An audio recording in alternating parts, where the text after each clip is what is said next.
qu'entend-on par boisson dite énergisante? En fait, ce ne sont pas les boissons énergétiques de l'effort, mais des boissons qui vont avoir en plus du sucre essentiellement, une quantité à peu près équivalente à celle du Coca-Cola par exemple, d'autres composés qui sont avant tout la caféine, un acide aminé, la taurine, et puis du glucoronolactone. Donc ce sont ces trois composés qui caractérisent ces produits et qui sont largement consommés. Ces composés, du fait de la caféine, surtout s'ils sont consommés en excès, avant tout la caféine, la taurine probablement intervient un peu mais à un degré beaucoup moindre, eh bien, va être responsable potentiellement de problèmes d'excitation neurologique, hein. Bon, à partir d'une dose à peu près de 240 mg, sachant que de caféine, sachant que l'apport moyen pour la boisson elle-même est à peu près de 80 mg. Vous voyez qu'on y est très vite, hein.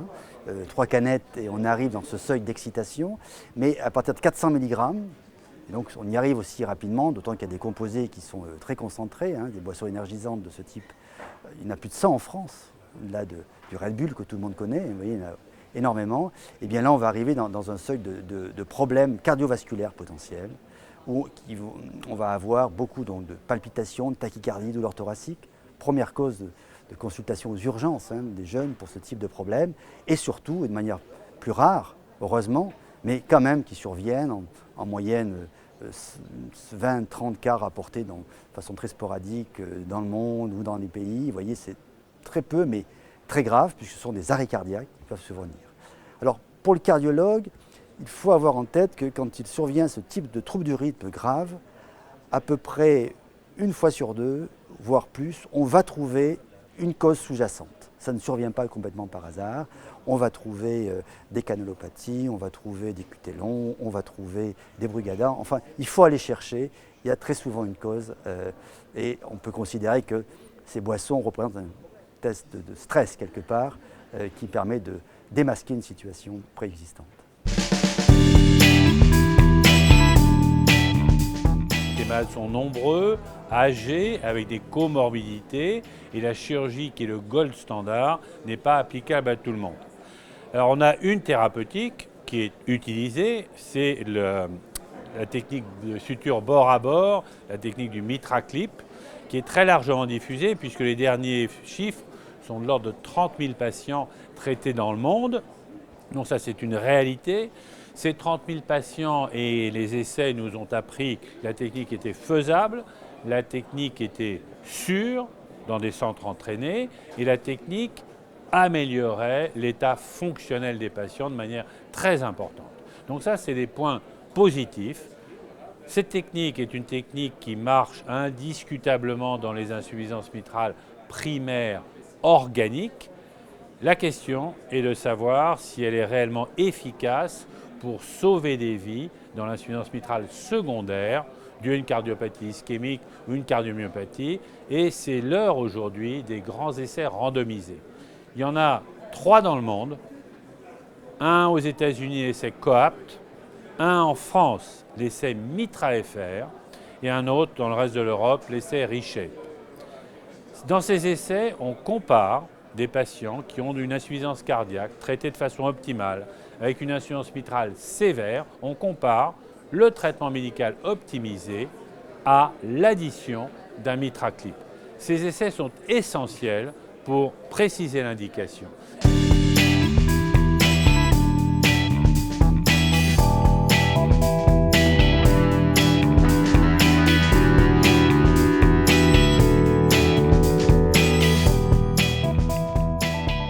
En 2016 va être une nouvelle année pour le groupe, à partir de laquelle on va pouvoir poursuivre nos missions de compagnonnage, de continuer à entraider et informer l'ensemble des internes et des jeunes chefs de clinique de l'ensemble de la France, avec 2 grands axes d'activité de notre groupe. Le premier, un axe de recherche, tout d'abord pour mettre en avant les résultats du protocole InfoCoro, auquel les différents internes et chefs de clinique de France ont pu participer au courant 2015, avec l'inclusion de près de 1000 patients.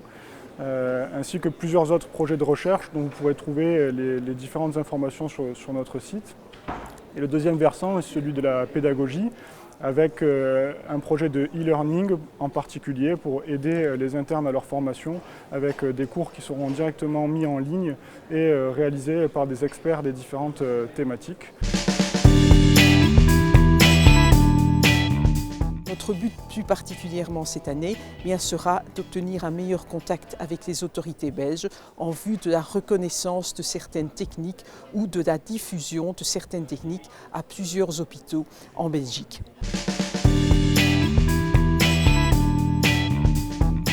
Pour cette année 2016, notre objectif principal sera de contribuer à une meilleure connaissance de la situation épidémiologique de la cardiologie dans notre pays par le développement et la mise en place de registres sur les grands fléaux cardiovasculaires. Pour nous, l'année 2016, ça va être la poursuite de notre investissement pour avoir les données de vraie vie. Vous savez, notre mission principale, c'est de pouvoir générer, analyser et communiquer les datas. Les données de vraie vie aujourd'hui constituent un élément essentiel pour la bonne compréhension de la prise en charge thérapeutique des patients. Ça nous permet de conforter le bénéfice-risque de nouveaux médicaments qui sont sur le marché, mais aussi de s'assurer que le médicament est bien utilisé.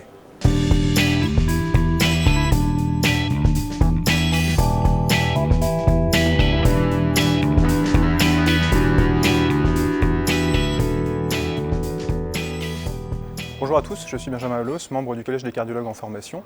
Je suis avec le docteur Jacques Bachère, président de la Société française d'HTA et cardiologue à l'Hôtel-Dieu, pour parler d'un thème phare des JECC 2016, les objets connectés pour l'observance dans l'HTA. Donc ma première question, l'HTA est-elle en fait un bon candidat pour justement la e-cardiologie ? Alors ce n'est pas seulement un bon candidat, je dirais que c'est le meilleur candidat. Le meilleur candidat parce que dans l'hypertension artérielle, on a un véritable problème d'observance. On sait que globalement, il y a à peu près la moitié de nos patients qui ne prennent pas bien leur traitement antihypertenseur. Alors ce n'est pas que les patients hypertendus qui ne sont pas raisonnables, qui ne sont pas observants. On sait bien que tous les patients porteurs de pathologies chroniques ou même de pathologies aiguës ne prennent pas à la lettre le traitement prescrit par les docteurs. Donc oui, un bon candidat car on a des problèmes d'observance. Oui, un bon candidat parce que c'est la maladie chronique la plus fréquente en cardiologie et même la plus fréquente en médecine générale. Je vous rappelle qu'il y a 15 millions d'hypertendus en France aujourd'hui. Et puis, dernier élément, on sait que les mesures de pression artérielle mesurées en dehors du cabinet médical, c'est-à-dire par le patient lui-même, sont très étroitement associées au risque dans l'hypertension artérielle et même plus étroitement que les mesures faites par le médecin au cabinet médical. Et donc ça veut dire que ces mesures réalisées par le patient, potentiellement télétransmises, sont les mesures idéales, le gold standard pour juger du risque et des complications de cette hypertension artérielle. Donc le meilleur candidat pour la e-cardiologie. Alors est-ce qu'on peut déjà trouver des données dans la littérature ? Alors il y a quelques papiers qui donnent des informations sur télétransmission dans l'hypertension artérielle et amélioration du contrôle tensionnel. Alors ces données sont aujourd'hui pas extrêmement convaincantes. La télétransmission n'est pas jugée, expérimentée en tant que telle. Elle est expérimentée en général en association avec d'autres stratégies comme l'automesure tensionnelle ou comme la modification du traitement par le patient lui-même, donc l'adaptation du traitement aux données d'automesure tensionnelle. Alors en général chapeautée par un paramédical, un médecin, un pharmacien, une infirmière clinicienne, et c'est dans cette évaluation où on va tester la télétransmission, l'automesure tensionnelle et l'ajustement du traitement qu'on montre qu'il y a une amélioration dans la prise en charge du patient. Mais la télétransmission en tant que telle des données de pression artérielle n'est pas évaluée de façon, on va dire, très convaincante sur le plan scientifique. D'accord. Et alors justement, est-ce que des études sont en cours, en préparation dans ce domaine ? Alors il y a effectivement beaucoup d'équipes qui réfléchissent, puisque maintenant on sait que, c'est techniquement possible de télétransmettre. 2, ce n'est pas coûteux.